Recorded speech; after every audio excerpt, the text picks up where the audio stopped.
Vamos a abrir nuestras Biblias, por favor, en el libro de Levítico, número 16. Levítico, número 16. Estamos en esta serie de este libro y que, bueno, ahí vamos avanzando. Estamos llegando a un tema muy importante que considero que es el tema principal de este libro, y que a través del día de hoy podemos aprender lo que Dios quiere hablarnos y quiere enseñarnos. Yo le he titulado a la enseñanza del día de hoy una nueva oportunidad, ¿sí? Una nueva oportunidad, porque creo que eso es lo que Dios hace con nosotros cada día. La Biblia me dice que sus misericordias son nuevas cada día, y es que Él siempre nos da una nueva oportunidad para estar con Él. Y antes de empezar, antes de arrancarnos a ver el tema del día de hoy, oramos y le ponemos este tiempo en las manos de Dios. Papá, te damos gracias porque eres bueno, gracias porque eres fiel. Queremos el día de hoy venir ante tu presencia leyendo tu palabra, y queremos aprender, entender lo que tú nos quieres enseñar el día de hoy. No permita solamente leer una porción de la palabra, sino que permite que a través de lo que hoy vamos a leer, nuestra vida pueda ser transformada y podamos aprender. Abre nuestro entendimiento, nuestro corazón, y quita toda distracción para que podamos recibir el mensaje que tienes para con nosotros el día de hoy. Te lo pedimos, te lo rogamos en el nombre de Jesús.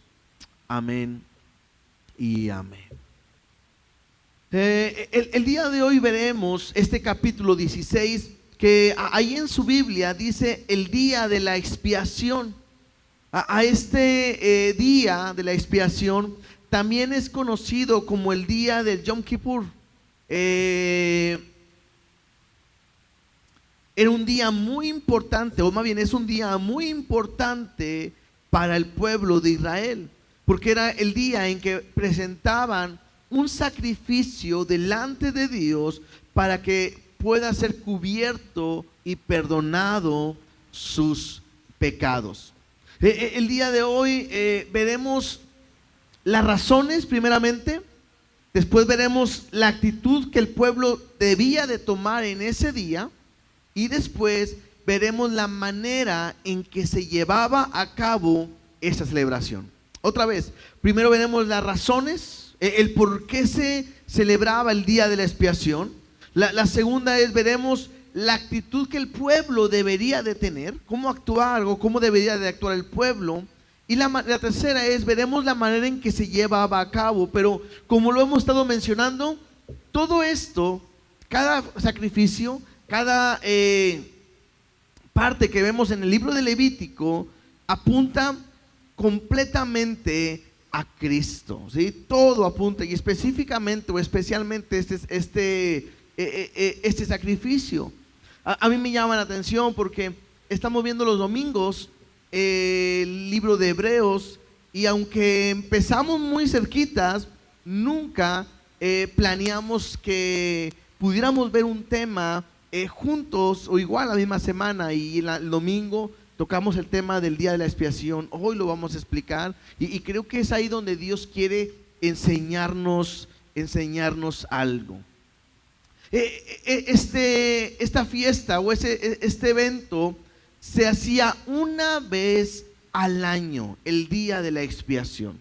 Cada año se realizaba, y era una manera en que Dios cubría sus pecados y permitía que el pueblo podía acercarse a Dios. Y bueno, después al día siguiente el pueblo volvía a pecar, pero consideramos que era una manera de que Dios le da una nueva oportunidad a cada uno para poder acercarse a Él.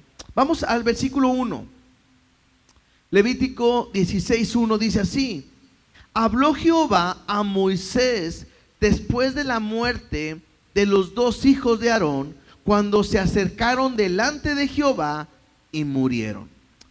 ¿Se acuerdan que hace unas semanas, en el capítulo 10, si no me equivoco, en el capítulo 10 vimos acerca de este momento en que los hijos de Aarón, Nadab y Abiú, ofrecieron fuego extraño delante de Dios.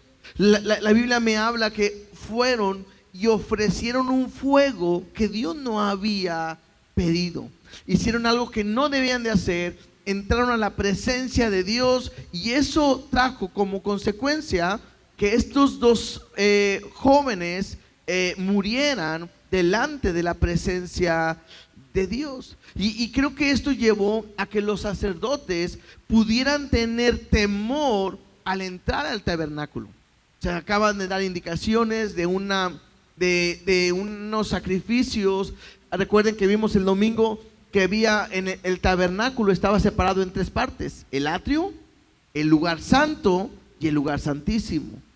Entonces, al lugar santísimo entraron esos jóvenes y ellos murieron en el momento preciso que lo hicieron delante de Dios. Y entonces esto trajo muy probablemente temor para todos los sacerdotes, que era un peligro entrar. Y creo que es por eso que Dios da esta explicación o estos mandatos en este capítulo, para que ellos se puedan acercar. Dice el versículo 2: y Jehová dijo a Moisés: di a Aarón, tu hermano, recuerden que Aarón era el sumo sacerdote, que no en todo tiempo entre en el santuario detrás del velo, delante del propiciatorio que está sobre el arca, para que no muera, porque yo apareceré en la nube sobre el propiciatorio. Así rápidamente, para no meternos, porque esto ya lo vimos, ¿sí? Lo que está diciéndole Dios a Moisés, que le diga a Aarón, número uno, que no puede entrar en todo tiempo. Recuerden otra vez, estaba el lugar santo y estaba el lugar santísimo. En el lugar santísimo estaba el arca, que representaba la presencia de Dios. Y esta arca era una caja cubierta completamente de oro, que dentro del arca en este tiempo solo estaban la ley, ¿sí? Y tenía una capa, una tapa, al cual se le llama el propiciatorio. Y entonces lo que está diciéndole Dios a Moisés es: dile a Aarón que no puede entrar en todo tiempo, porque yo voy a estar, dice ahí, en el propiciatorio. Y le dice ¿para qué? Porque si entraba otra vez cuando Dios no decía, iba a morir. Acaba de pasar lo de estos jóvenes que les comentaba ahorita. Entonces él está diciendo, Dios está diciendo que él va a estar en ese lugar, se va a aparecer en una nube sobre el propiciatorio. Recuerden que el propiciatorio es esta capa que cubría el arca del pacto, ¿sí? Entonces creo que en parte Dios quería que el pueblo pudiera estar tranquilo, o más bien el sacerdote, al momento de poder entrar a servir a Dios, y que supieran que no iban a morir. Por eso está dando estas indicaciones. ¿Cuándo se llevaba a cabo esta fiesta? Ahorita lo vamos a ver más completo, pero en el versículo 29, ahí mismo, Levítico 16:29 dice: y esto tendréis por estatuto perpetuo en el mes séptimo, a los 10 días del mes. Entonces, según el calendario hebreo, ¿sí?, esto era entre septiembre y octubre. Incluso el día de hoy, si ustedes lo checan, este año fue en septiembre, el próximo año toca en octubre. Entonces siempre es más o menos entre estas fechas. ¿Cuál era la razón por la cual se tenía que hacer esto? En el versículo 30, sigamos leyendo, dice así: porque en este día se hará expiación por vosotros, y seréis limpios de todos vuestros pecados delante de Jehová. Entonces, la razón de cada una vez al año tener esta celebración, dice ahí en el versículo 33, bueno, el 30 dice: y harás expiación. En el versículo 33 dice: y hará la expiación por el santuario santo, que viene siendo el lugar santísimo, el tabernáculo de reunión, ¿sí?, que era todo donde estaba el mobiliario, y también expiación por el altar, que aquí estaba en la parte de afuera, que era el atrio, Dice, y por los sacerdotes y por todo el pueblo de la congregación. Entonces, la pregunta que nos puede surgir en este momento es, entonces, ¿qué es expiación? Bueno, expiación, la palabra en hebreo es kafar, que significa cubrir. Y era una manera de poder decir que el propiciatorio, que era la caja que estaba en el arca, tenía que ser cubierto con sangre. Esta tapa cubría la ley de Dios. Entonces lo que estaba haciendo, más que todo, es ver que como la sangre cubría aquella ley en la cual el hombre era imposible que podía cumplir. Entonces, al momento que Dios da una ley, Dios dio la ley más bien, y no cumplían la ley, se hacían pecadores, fallaron. Y al momento de hacer expiación, la idea era cubrir, y lo que hacía era cubrir las faltas o el pecado que el pueblo había hecho, practicado, ¿sí? Dice en el versículo 30, porque en este día se hará expiación por vosotros y seréis limpios de todos vuestros pecados delante de Jehová. Entonces les decía, la idea era que la sangre pudiera cubrir los pecados de todos aquellos que habían, o del pueblo que habían cometido. Era la manera, decíamos el domingo, que ellos pudieran estar ceremonialmente limpios delante de Dios, para que ellos pudieran acercarse a Dios. Por eso dice ahí el versículo 30, y seréis limpios de todos vuestros pecados delante de Jehová. Entonces cada año tenían que venir y hacer este sacrificio para que sus pecados fueran cubiertos.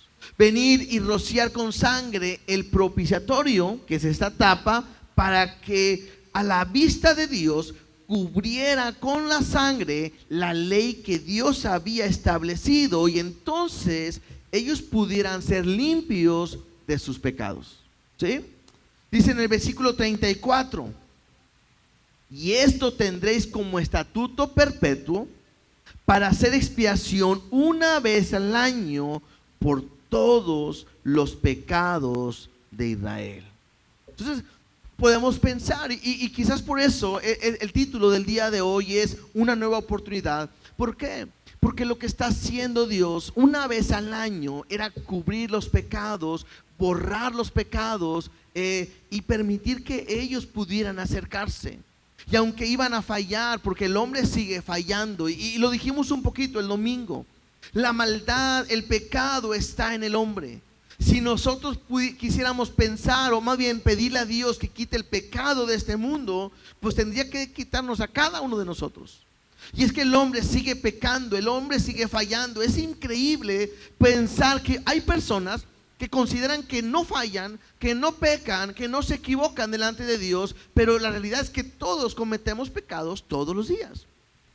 La Biblia me dice que aún el que sabe hacer lo bueno y no lo hace, también eso es pecado.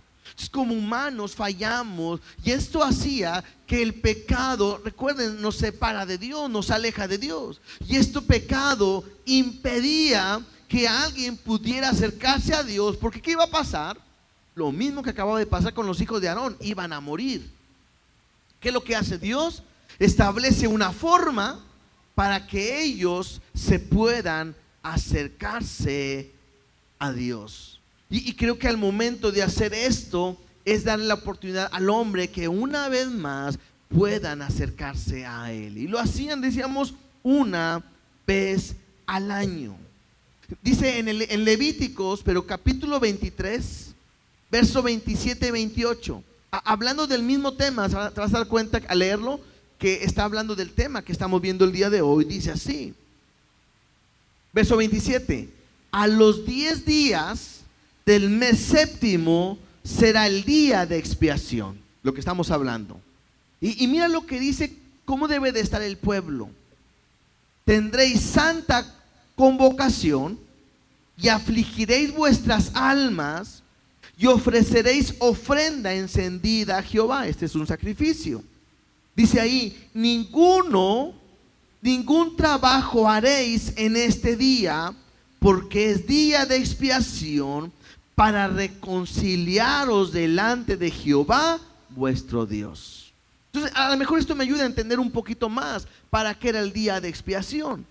Me está diciendo que era para reconciliarnos delante de Dios. Y es que la palabra reconciliar significa volver a unir.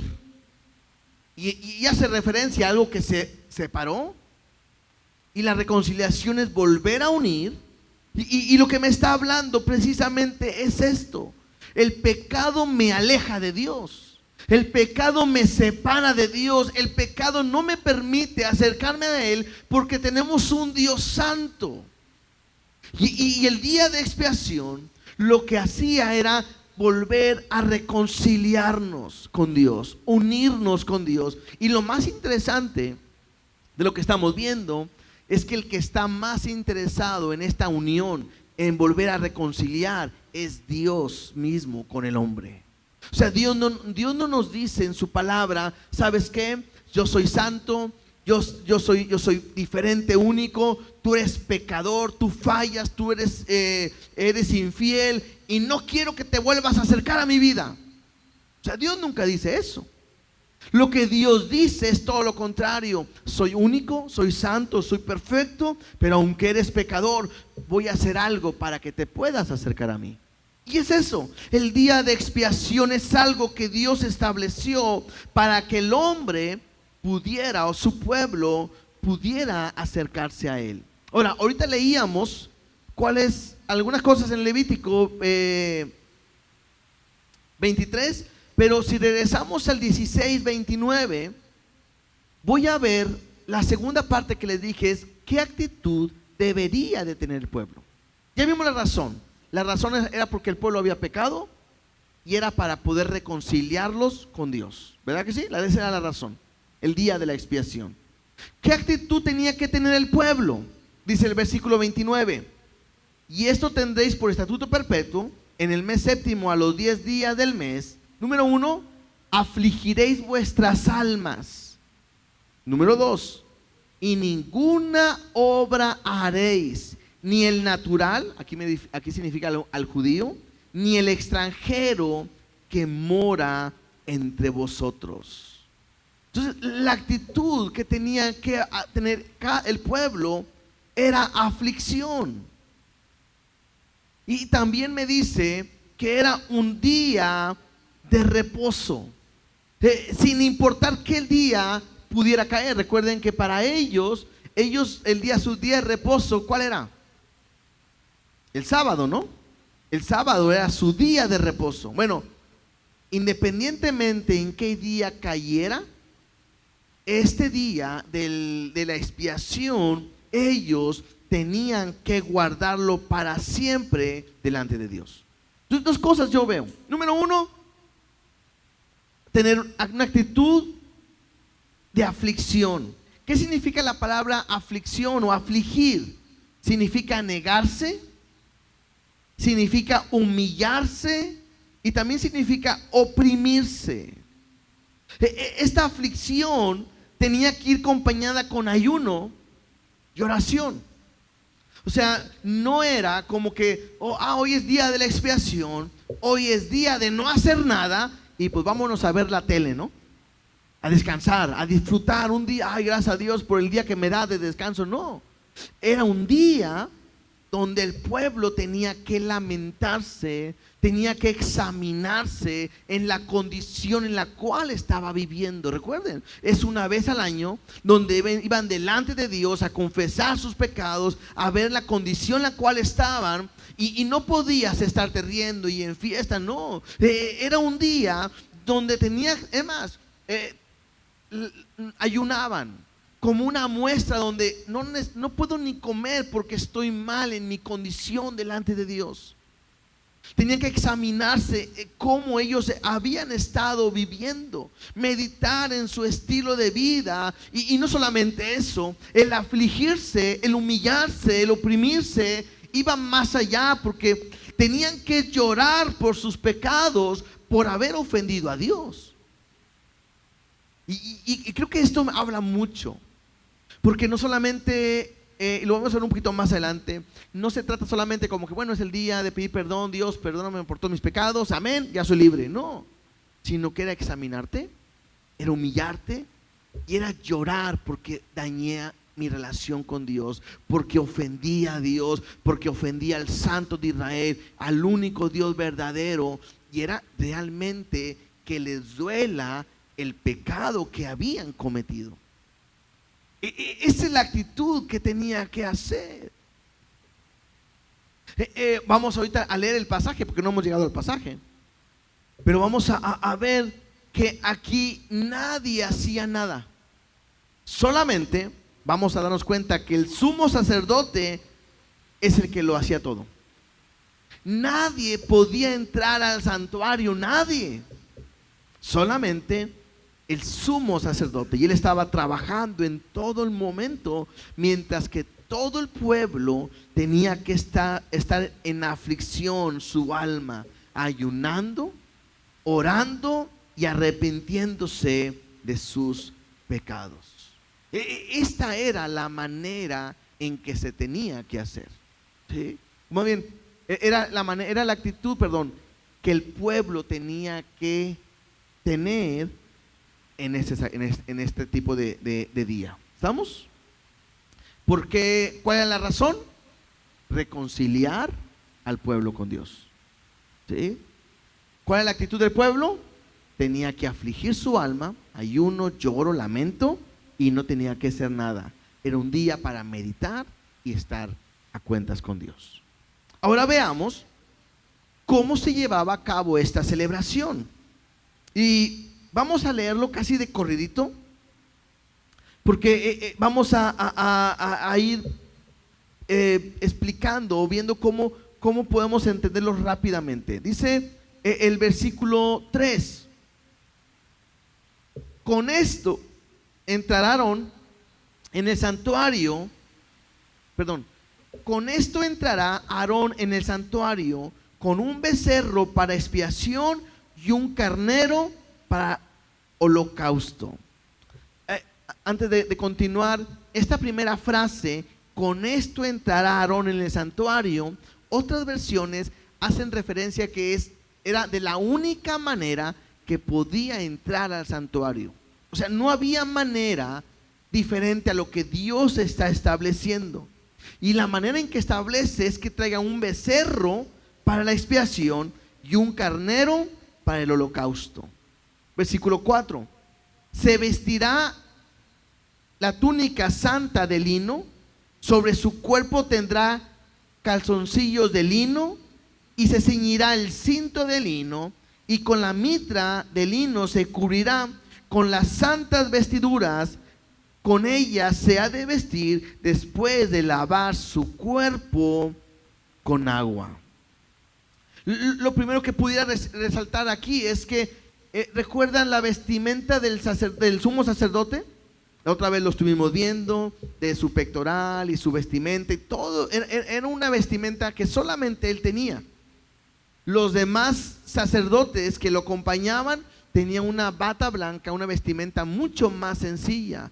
Para hacer este sacrificio, él tenía que quitarse esa vestimenta y ponerse esta vestimenta sencilla de lino. Algo muy sencillo, como una bata, ceñirse, que pudiera tapar su cabeza. Todo era de lino. Esto me habla era la ropa más sencilla que pudiera haber, y era la ropa que pudiera tener alguien que es un siervo, alguien que se humillaba. La actitud que estaba tomando ese sacerdote al presentar este sacrificio, otra vez, como todo el pueblo, era de humillarse, era de ser alguien sencillo como un siervo.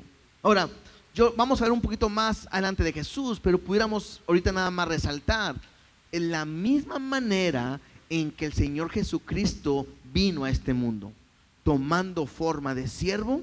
De la manera más sencilla y humilde, vino a dar su vida en rescate de todos nosotros.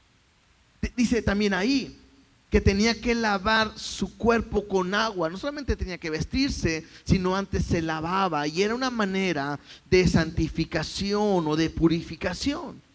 Y otra vez, si esto lo comparo con Cristo, es de la misma manera en que Él llegó a la cruz, de una manera limpia, pura y sin mancha. Sigamos leyendo, versículo 5. Entonces ya vimos que tenía que llevar un becerro y un carnero Aarón. Dice, y de la congregación de los hijos de Israel tomarás 2 machos cabríos para expiación y un carnero para holocausto. Y hará traer a Aarón el becerro de la expiación que es suyo, y hará la reconciliación por sí y por su casa. Después tomará los 2 machos cabríos y los presentará delante de Jehová a la puerta del tabernáculo de reunión. Y echará suertes Aarón sobre los 2 machos cabríos, y una suerte por Jehová y otra suerte por Azazel. Y hará traer Aarón el macho cabrío sobre el cual cayere la suerte por Jehová, y lo ofrecerá en expiación. Mas el macho cabrío sobre el cual cayere la suerte por Azazel, lo presentará vivo delante de Jehová para hacer la reconciliación sobre él, para enviarlo a Azazel al desierto. ¿Qué es esto? Aarón se le llevaba de parte del pueblo, ¿sí? Me dice ahí, 2 machos cabríos, que era para la expiación, y un carnero para el holocausto. Entonces eran 2 machos cabríos que le traían a Aarón, y Aarón los iba a presentar delante de Dios, y lo que hacía es que echaban suertes. El sacerdote tenía 2 piedritas, una que era el urín y el tumín, el cual echaba suertes, y entonces esta suerte podía caer en estos 2 animalitos. El animalito que cayera la suerte, que era para Jehová, tenía que ser sacrificado por expiación. El animalito que cayera para Azazel tenía que vivir. Se dice ahí, lo presentará vivo delante de Jehová para hacer la reconciliación. ¿Sí? Entonces, y nada más de una manera sencilla, porque de repente lo que uno pudiera preguntarse es, oye, ¿y quién es Azazel? Bueno, la palabra Azazel significa chivo expiatorio. Eso es lo que significa.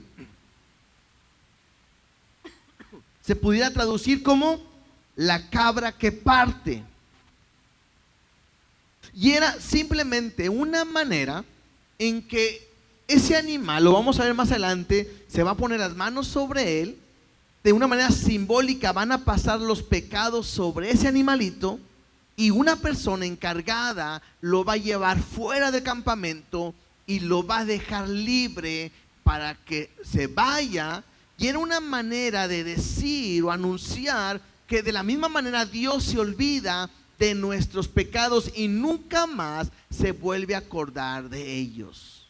La Biblia no me habla más de Azazel. Algunos llegan a decir que este Azazel es como un demonio, porque es el origen de los pecados, y los pecados vuelven allá y se van al desierto. Pero bueno, todo esto es simplemente comentarios, ideas, pero como la Biblia no nos dice nada, simplemente tenemos que entender que era un animal en el cual de una manera simbólica se iba fuera del campamento, donde de esa manera Dios nunca más se volvía a acordar de nuestros pecados. ¿Estamos? ¿Sí? Para que no entremos tanto ahí en la cuestión de quién es este Azazel. El versículo que pudiera hacer referencia a esto está en el Salmo 103, versículo 12. Salmo 103, versículo 12, dice así el salmista: cuanto está lejos del oriente, del occidente, hizo alejar de nosotros nuestras rebeliones. En una manera simbólica, como Dios se olvida de nuestro pecado y nunca más se vuelve a acordar. Entonces, la pregunta es, ¿qué tan lejos está el oriente y el occidente? De un lugar, de un lado a otro. Y entre más te quieras acercar de un lado, más se aleja el otro. Entonces, esto hace ver que Dios se olvida de tus pecados y nunca más se vuelve a acordar. Entonces, al sacerdote se le traían estos dos animales, se echaban suertes, sobre uno iba a ser para ofrecerlo a Dios en expiación y el otro iba a ser para ser lanzado. Versículo 11. Y hará traer Aarón el becerro que era para expiación suya. Primero me da indicaciones y ahora va simplemente a decir cómo lo va a hacer. Gracias. Dice, y hará traer Aarón el becerro que era para expiación suya y hará la reconciliación por sí y por su casa y degollará en expiación al becerro que es suyo.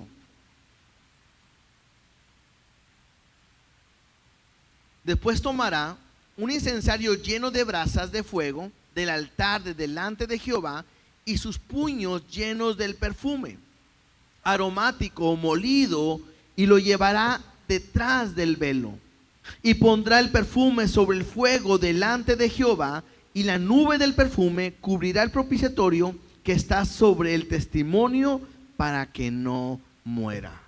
¿Qué tiene que hacer el sacerdote? Bueno, tiene que tomar el becerro que él trae para su expiación. Recuerden, no nos olvidemos, Aarón, como sumo sacerdote, tenía que traer primero él un becerro y un carnero, ¿verdad? El pueblo tenía que traer 2 machos cabríos y un carnero. Lo que está diciendo es que el sacerdote tiene que traer primero su becerro, con quien va a hacer expiación. ¿Para qué? Dice ahí, para reconciliar primeramente él mismo y también su casa. O sea, tenía que hacer, antes de hacer por el pueblo, un sacrificio por él mismo. Después tenía que tomar un incensario para llenarlo de brasas y con un perfume para ponerlo encima del propiciatorio. Otra vez, ¿qué era el propiciatorio?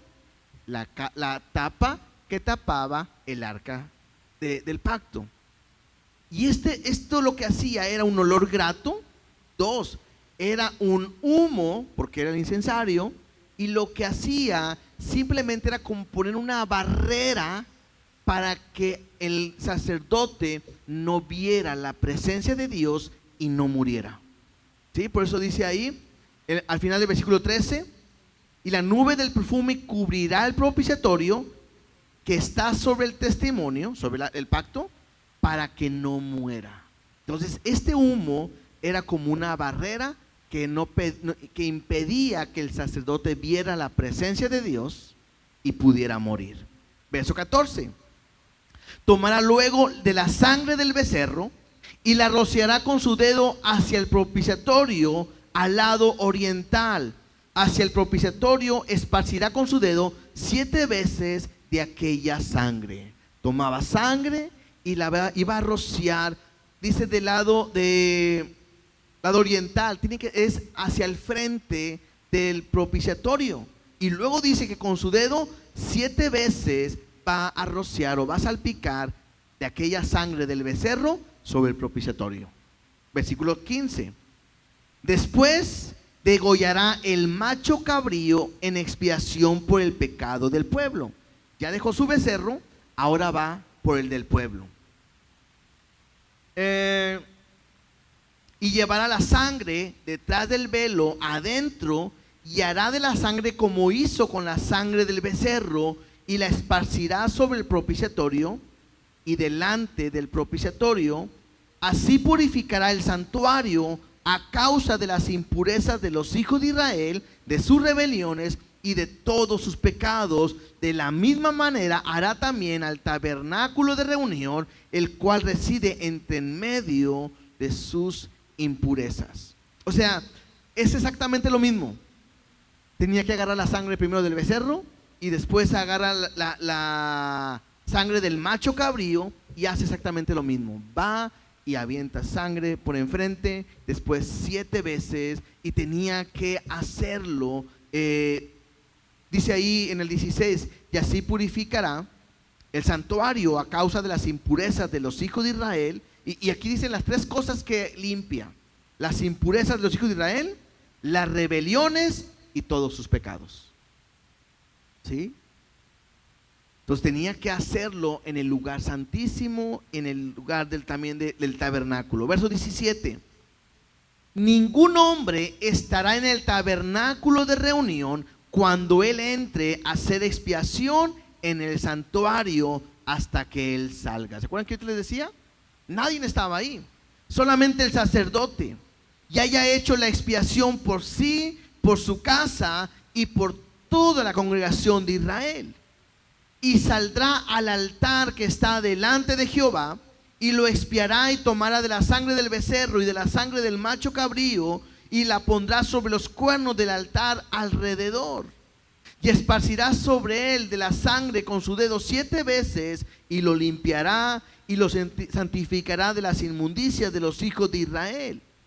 Cuando hubiera acabado de expiar el santuario y el tabernáculo de reunión y el altar, hará traer el macho cabrío vivo. O sea, traía la sangre del becerro, la sangre del macho cabrío, iba a rociar con sangre. Ya dijimos cómo en el lugar santísimo, donde estaba el arca. También tenía que rociar en el tabernáculo, y también tenía que rociar afuera, y era la manera en que todo eso era limpio y era purificado. Y ya dijimos de qué, pues de las impurezas de los hijos de Israel, de las rebeliones y de todos los pecados del pueblo. En ese momento terminaba ese primer proceso de expiación. Cuando ha terminado de derramar la sangre, lo que va a hacer ahora es que le van a traer el otro macho cabrío. Recuerden que del pueblo trajeron 2. Versículo 21. Y pondrán sus 2 manos sobre la cabeza del macho cabrío vivo. ¿Recuerdan el que dijimos que iba para Azazel? Y confesará sobre él todas las iniquidades de los hijos de Israel, todas sus rebeliones y todos sus pecados. ¿Qué tenía que hacer el sacerdote? Le traían el otro animal, ponía sus manos sobre ese animal, y me dice ahí que tenía que confesar las rebeliones, la rebelión, el pecado, las iniquidades que el pueblo había cometido. Me llama la atención porque es lo mismo cuando enseñamos que uno tiene que confesar sus pecados día a día con Dios. No solamente de venir y decir: Dios, te pido perdón por todos mis pecados, amén, sino que tenían que estar conscientes. El pueblo había estado en ese momento el pueblo se está examinando, está llorando, se está lamentando por sus pecados. El sacerdote sabe lo que el pueblo ha hecho, y lo que está haciendo es confesando el pecado del pueblo de todo lo que han hecho. ¿Sí? Versículo 20, el 21, seguimos leyendo. Y poniendo así sobre la cabeza del macho cabrío, lo enviará al desierto por mano de un hombre destinado para esto. Y aquel macho cabrío llevará sobre sí todas las iniquidades de ellos a tierra inhabitada, y dejará ir al macho cabrío por el desierto. Entonces, ¿qué es lo que hacían? Había una persona que agarraba a este animalito y era destinado para llevarlo fuera del campamento, llevarlo por un camino para que se fuera al desierto, a un lugar deshabitado, y que él llevara toda la iniquidad del pueblo. Verso 23. Después vendrá Aarón al tabernáculo de reunión y se quitará las vestiduras de lino que había vestido para entrar en el santuario, y las pondrá allí. Lavará luego su cuerpo con agua en el lugar del santuario, y después de ponerse sus vestidos saldrá y hará su holocausto y el holocausto del pueblo, y hará la expiación por sí y por el pueblo. Entonces, ¿qué hace ahora el sacerdote Aarón? Se quita la vestimenta de lino, ¿se acuerdan? De siervo, se lava, y ahora sí se pone la vestimenta de sacerdote real, el que él usaba. Y entonces le traían los otros dos animales, el que era de él y el que era del pueblo, para poder hacer el holocausto. Versículo 25. Y quemará en el altar la grosura del sacrificio por el pecado, y el que hubiere llevado el macho cabrío a Azazel lavará sus vestidos, lavará también con agua su cuerpo, y después entrará en el campamento. Y sacarán fuera del campamento el becerro y el macho cabrío inmolado por el pecado, cuya sangre fue llevada al santuario para hacer la expiación, y quemarán en el fuego su piel, su carne y su estiércol, y el que lo quemare lavará sus vestidos y lavará también su cuerpo con agua, después podrá entrar en el campamento. Todo esto ya lo vimos. Recuerden que cuando se hacía un sacrificio y un holocausto, la grosura y toda parte de los intestinos, todo eso era quemado a Dios, ofrecido como un olor fragante. Pero lo que era la piel, el estiércol y todo lo que estaba ahí, se sacaba fuera y se quemaba. Entonces simplemente están terminando todo lo que era el sacrificio de expiación. Versículo 29.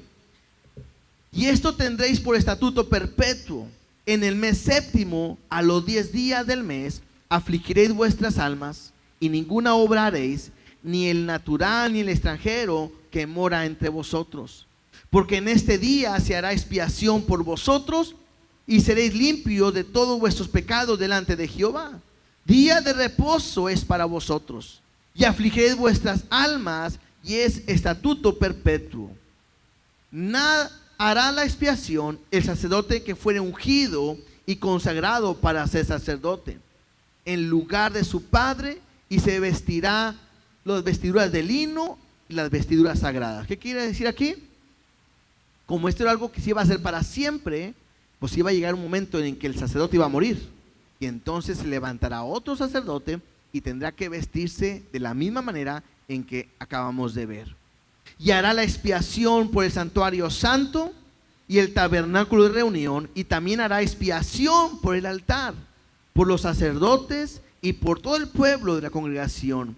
Y esto tendréis como estatuto perpetuo para hacer expiación una vez al año por todos los pecados de Israel, y Moisés lo hizo como Jehová le mandó. Entonces, hemos visto las tres partes. La razón será para reconciliar al pueblo, ¿sí? La actitud del pueblo: afligido, no hay que hacer nada, llorar y lamentarse. Hasta ahí estamos bien. Acabamos de ver cómo se tenía que hacer, cómo el sacerdote llevaba una ofrenda para él mismo, y también llevaba una ofrenda al pueblo, ¿sí? Y cómo se llevó a cabo todo este proceso, cómo con la sangre se cubría el propiciatorio, se limpiaba y se purificaba tanto el lugar santísimo como el lugar santo, como la parte de afuera que era el atrio, el altar, cómo el incienso era llevado en ese momento. Entonces hemos visto todo este proceso. Ahora, la pregunta que pudiéramos hacer: ¿y cómo lo podemos ver en Cristo? Bueno, veamos ahora a unos pasajes ahora en el Nuevo Testamento para ver cómo esto todo apunta directamente a Jesús. Gálatas 4, 4 y 5, por favor. Algunos pasajes ya los hemos estado viendo y voy a pasar rápidamente, pero Gálatas 4, 4 y 5 me dice así: pero cuando vino el cumplimiento del tiempo. Esto es importante, ¿por qué? Porque hemos estado hablando que todo lo que hay en el Nuevo Testamento era una sombra de lo que iba a pasar. Para nosotros no tiene mucho sentido un sacrificio, sangre derramado. Es más, nos es muy difícil de entenderlo porque nunca hemos estado en esto. Para ellos era algo tan normal y natural. Pero ¿qué hay para nosotros? Todo eso apunta a Cristo. Y aquí dice: cuando vino el cumplimiento del tiempo. ¿Qué pasó en ese cumplimiento? Dios envió a su Hijo, nacido de mujer y nacido bajo la ley. ¿Quién es ese Hijo? Jesús, ¿verdad? ¿Para qué lo envió Dios? Versículo 5: para que redimiese a los que están bajo la ley, a fin de que recibiésemos la adopción de hijos. Este versículo me habla que lo que Cristo vino a hacer con un propósito de redimirnos. La palabra redimir o redención habla de ser comprados por precio. Él nos ha comprado a precio de sangre con un propósito. ¿Cuál es? Dice al final, de ser adoptados como hijos. Hay una gran diferencia. Todo el pueblo de Israel simplemente podía ver a Dios como su Dios. Nosotros, aparte de verlo como nuestro Dios, también es nuestro Padre. Y nosotros somos sus hijos. Entonces me dice claramente, en el cumplimiento del tiempo, Dios envió a su Hijo para redimirnos a cada uno de los que estamos bajo la ley. Hebreos 9, 24 al 26. Hebreos 9, del 24 al 26.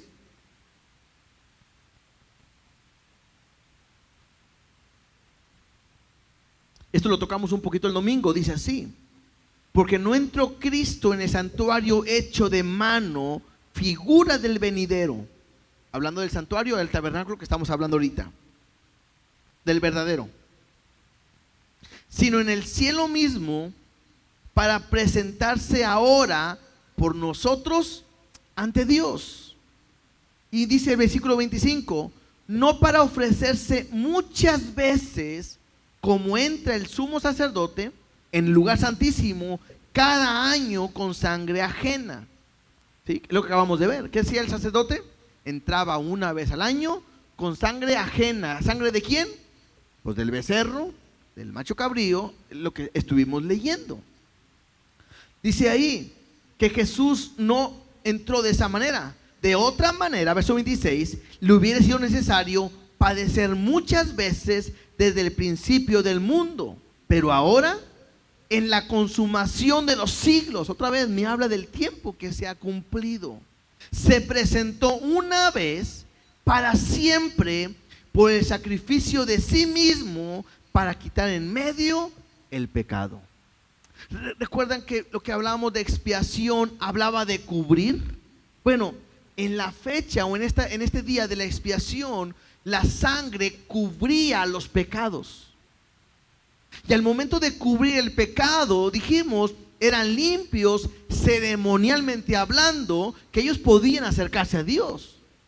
Pero no podía quitar el pecado, y lo mencionamos. ¿Por qué no podía quitar el pecado? Bueno, porque el pecado estaba en el corazón del hombre. Y todo lo que hacía anteriormente era algo externo. Y el nuevo pacto me habla de transformar nuestro interior. Y lo que ha hecho Cristo es no muchas veces ir a presentar un sacrificio, sino que Él mismo se presentó una vez y para siempre, y cumplió el propósito: quitar de en medio el pecado. ¿Se acuerdan que dijimos? Hay algo que nos separa de Dios. ¿Y qué es? El pecado. ¿Qué es lo que hace Jesús? Quita el pecado para poder acercarnos a nosotros. Ahora, dice en Hebreos capítulo 7, verso 26 y 27. Hebreos 7, 26 y 27 dice: porque tal sumo sacerdote nos convenía. Ya hemos enseñado que Jesús es nuestro sumo sacerdote. Nos convenía, ¿por qué? Porque Él es santo, inocente, sin mancha, apartado de los pecadores y hecho más sublime que los cielos, que no tiene necesidad cada día, como aquellos sumos sacerdotes, de ofrecer primero sacrificio por sus propios pecados y luego por los del pueblo. Por esto lo hizo una vez para siempre, ofreciéndose a sí mismo. Creo que acabamos de ver en Levítico, el sacerdote tenía que ofrecer primero un sacrificio por él para poder estar limpio y luego poder ofrecer un sacrificio por el pueblo. Bueno, Jesús no. Como él era limpio, puro, santo, sin mancha, dice ahí que Él no tuvo que ofrecer un sacrificio primero por Él mismo, sino que Él ofreció solamente una sola vez, un solo sacrificio. Y aquí algo interesante: Jesús es el sumo sacerdote ofreciendo un sacrificio, pero también Él es el mismo sacrificio. ¿Se acuerdan cuando Juan vio a Jesús y dijo, ¡Ey, el Cordero que quita el pecado del mundo? Claro, porque Él dio su sangre, no solamente para cubrir, sino para poder limpiar nuestros pecados para siempre. Ahora, ¿dónde hizo esto Jesús? Pues en la cruz del Calvario. Él vino y por eso tuvo que ser hombre. Fue hecho hombre. Y estando en condición de hombre, fue obediente hasta la muerte. Dice ahí, y muerte de cruz. Y ofreció su vida para perdonar nuestros pecados. Primera de Pedro 2:24. Primera de Pedro 2:24 dice, quien llevó él mismo nuestros pecados en su cuerpo sobre el madero, para que nosotros, estando muertos a los pecados, vivamos a la justicia, y por cuya herida fuisteis sanados. ¿De qué me habla? Todos nosotros somos pecadores. Jesús no cometió pecado, pero Él tomó nuestro lugar y fue a la cruz para morir por todos nuestros pecados, con un solo propósito, para que nosotros ya muramos al pecado y no le sirvamos más al pecado. Por eso hay una gran diferencia. Una persona que está en Cristo y que ha nacido de nuevo, le puede decir no al pecado. Y puede vivir para Dios tratando de no pecar. Porque a diferencia del primer sacrificio, que solamente veía lo exterior, el sacrificio que Cristo hace transforma completamente nuestro interior. En aquel tiempo el sacerdote lo hacía una vez al año. Y al siguiente año hay que volver a hacer. Y al siguiente año hay que volver a hacer. Pero la Biblia me dice que Jesús lo hizo una vez y para siempre. Y perdonó mi pecado para siempre. Y eso es lo que me permite a mí acercarme a Dios. Porque Él tomó esa actitud de siervo. Y estando en esa actitud, dio su vida por cada uno de nosotros. Lo más importante y lo más grandioso de todo esto es que todo esto es un regalo que Dios te da. Porque no hay nada que hacer. Incluso en el antiguo sacrificio, pues el pueblo tenía que conseguir, comprar, adquirir, mantener, guiar, no sé, un animal. Un becerro, macho cabríos, el que iban a hacer para el Dios, el que iba a mandar para Azazel. Había un costo. Hoy hay un costo, pero ese costo lo pagó Cristo. Pero para ti y para mí es gratis. La Biblia me dice claramente en Efesios 2, 8 y 9, Efesios 2, 8 y 9 dice, porque por gracia sois salvos por medio de la fe, y esto no es de vosotros, pues es un don de Dios. Dice el versículo 9, no es por obras para que nadie se gloríe. Entonces, a mí me muestra que Cristo ha pagado el precio completo por nosotros. Y no tiene un costo para nosotros. Todo es por gracia y todo es por fe. Y pudiera terminar con esto. Jesús hizo una obra completa con el propósito de reconciliarnos con Dios. Está en la cruz, está sufriendo, golpeado, azotado, clavado, pagando por una deuda que Él no cometió, por el pecado que cada uno de nosotros cometimos. Y llega el momento en que el pecado cae sobre Cristo. Por eso esa frase de Jesús que dice, Dios mío, ¿por qué te me has desamparado?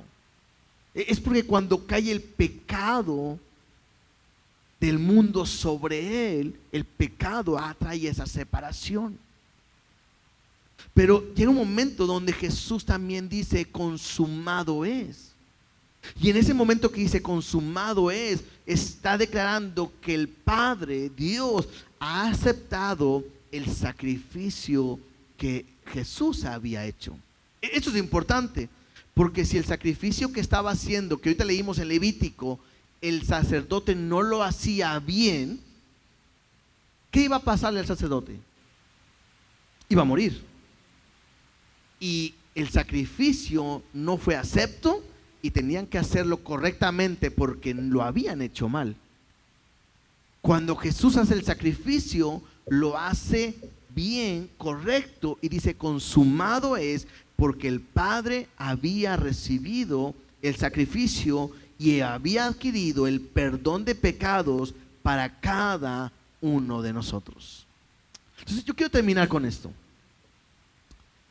Jesús hizo el sacrificio, hay perdón de pecados, pero a nosotros nos hace falta reconocer que somos pecadores. Si se dan cuenta,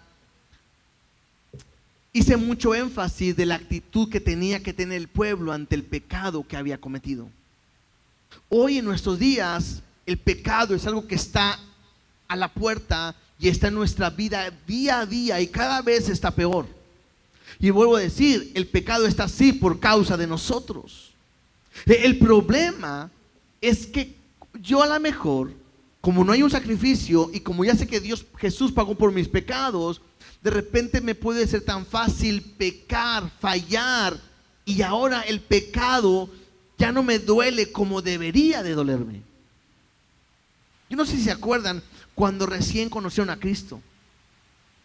Eso que se le llama el primer amor, que no quieres fallarle en nada. No, a veces no lees la Biblia y te sientes mal porque hasta no leíste la Biblia. No vas al culto y te sientes tan mal porque le estás fallando a Dios y no ir con Él. Haces una mentira, cometes algo indebido y te sientes mal y vas y le pides perdón a Dios porque sabes que le estás fallando. Pero de repente en nuestro caminar y en nuestra posible madurez,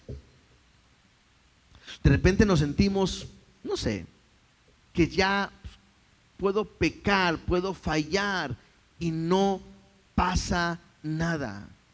Y tengo que entender que esto no cambia. El hecho que Cristo haya pagado por tus pecados, el hecho que Dios perdone tus pecados, no quita que el pecado te siga separando de Dios. Si tú no conoces a Cristo y nunca le has entregado tu vida, tengo que decirte que aunque estés aquí, tu pecado te separa a Dios y no te puedes acercar a Él. Entonces, ¿cómo te puedes acercar? Poniendo tu fe en Jesús, pidiéndole perdón a tus pecados y pidiendo que Él te limpie tu vida de toda maldad. Así. En el instante que la sangre de Cristo te limpia, te quita el pecado y te quita lo que te separa de Dios y puedes entrar completamente a su presencia. Pero los cristianos, los que ya conocemos de Cristo, los que tenemos tiempo aquí, quiero decirte que tu pecado rompe tu relación con Dios. No quiere decir que dejas de ser hijo, no quiere decir que dejas de ser cristiano, pero lo que sí hace es romper tu relación con Dios, separa tu relación con Dios. Yo la manera en que más fácil lo he entendido es cuando un matrimonio tiene un problema. ¿Sí? Están de novios, se casan, están felices, se le llaman muy padre, comen juntos, salen juntos, se abrazan, se besan, se quieren, se aman, excelente. Pero cuando de repente se enojan, ¿qué actitud toman? A veces no se hablan, se duermen separados, aunque sea en la misma cama, uno viendo para un lado, otro viendo para otro lado. ¿Cómo estás? Bien. ¿Vas a comer? No. ¿Quieres que vaya? Ya no. ¿Qué tienes? No sé. Están casados. ¿Pero qué pasó? Está rota su relación. ¿Y cuándo se cambia esto? Hasta que uno de los dos le dice, oye, ¿me puedes perdonar? Pero es que, perdóname. Bueno, sí, cierto. Perdóname también a mí. No, perdóname tú, perdóname a mí. Y al final, abrazados y besados y todo como si nada. ¿Cierto? Creo que es la misma manera con Dios. Cuando pecamos, aunque tú no te des cuenta o pienses que no, tu pecado se rompe tu relación con Dios porque Dios sigue siendo santo, limpio, puro y sin mancha. Por eso todos los días tengo que venir delante de Él y confesar mi pecado. La Biblia me dice que si confesamos nuestros pecados, Él es fiel y justo para perdonar nuestros pecados y limpiarme de toda maldad. Él me puede decir, pero si ya limpió todos mis pecados, sí. Pero hay una manera simbólica, como cuando Jesús lava los pies a sus discípulos y que le dice, ustedes ya están limpios por la palabra que les he dado, pero tienen que lavarlos porque en su caminar se ensucian. Entonces yo tengo que todos los días venir delante de Dios y no acostarme y decir, Dios, gracias por el día y te pido perdón por mis pecados, amén. A dormir. No, yo tengo que ver en qué estoy fallando. Si a ti te gusta orar al final y ponerte a cuentas, tienes que meditar y decir, Dios, ¿en qué te fallé hoy? Examinarte. Y si te das cuenta y te acuerdas y el Espíritu te recuerda que tú has mentido, has hecho algo indebido, la manera correcta es decir, perdóname, Dios. Qué vergüenza, qué pena me da seguir fallándote, y más cuando tengo tanto tiempo como siendo tu hijo. Ayúdame a no volver a mentir, ayúdame a no volver a actuar así, ayúdame a no pelear, ayúdame a no ofender. Te pido perdón, no quiero volver a hacer, dame tu palabra, dame de tu paz, dame de tu tranquilidad. Y entonces se puede convertir ese arrepentimiento en algo genuino. Hay una gran diferencia entre arrepentimiento y remordimiento. Hay una gran diferencia. Porque el arrepentimiento me va a llevar a estar triste, pero esa tristeza me va a llevar a tener salvación. El remordimiento es de que sé que estoy mal, pero bueno, Dios, tú como quiera me ayudas. Ese no es un arrepentimiento genuino. Y lo que Dios quiere es que hoy tú aprendas a vivir para Él en santidad. Lo que Dios hizo con su pueblo es establecer un día de expiación para darle una oportunidad de acercarse a Él y quitar el pecado o cubrir el pecado. Lo que Cristo ha hecho en ti el día de hoy es dar su vida para reconciliarte con Dios y para que puedas vivir con Él para siempre. Él quitó el pecado, pero tienes que entender que el pecado le ofende a Dios, le daña a Dios y a ti te debe lastimar y te debe doler. Sí me explico en cuanto a eso, ¿verdad? El dolerte por el pecado. El entender que no porque seas cristiano puedes vivir como tú quieras. Me llama la atención que dice que los mentirosos no entrarán en el reino de los cielos. Y eso me hace entender algo. Que aquel que vive diciendo mentira y mentira y mentira y mentira y mentira y mentira, hay una evidencia de que no ha nacido de nuevo. Pero está en la iglesia. Sí. Porque muchos me dirán aquel día, Señor, Señor, en tu nombre echamos fuera demonios, en tu nombre profetizamos, en tu nombre. Y Él le va a decir, nunca os conocí, apartados de mí, hacedores de maldad. Porque la Biblia me dice que por sus frutos los conoceréis. Y mira lo que estoy diciendo, la mentira, cuando a veces pensamos que es algo tan sencillo. Que si alguien miente, no pasa nada. Perdón. Pero Dios quiere que podamos vivir en santidad para Él.